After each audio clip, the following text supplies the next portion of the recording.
polisi akhirnya menangkap pelaku pembunuhan terhadap pengemudi taksi online Ujang Adiwijaya, 57, yang jasadnya ditemukan di Tol Jagorawi, Desa Lewinutup, Kecamatan Citerep, Kabupaten Bogor.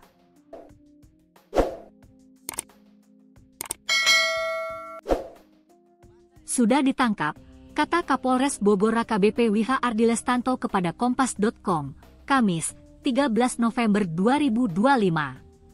Wiha mengatakan, dalam kasus ini, terdapat 2 pelaku yang berhasil ditangkap. Saat ini, polisi tengah melakukan pendalaman terhadap 2 pelaku terkait kronologi kejadian maupun lainnya.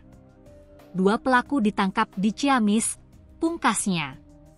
Sebelumnya, warga Desa Lewinutup, Citerep, Kabupaten Bogor, digegerkan dengan temuan mayat pria di pinggir Tol Jagorawi KM 30 sekitar pukul 17 WIB pada Senin, 10 November 2025. Dalam video yang dilihat Kompas.com, pria tersebut terbujur kaku dalam posisi telentang di rumput pinggir jalan tol dengan mengenakan kaos lengan pendek dan celana panjang hitam.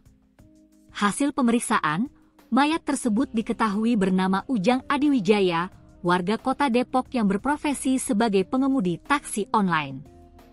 Polisi menemukan indikasi kuat bahwa Ujang menjadi korban kejahatan karena barang berharga seperti mobil dan handphone milik korban hilang.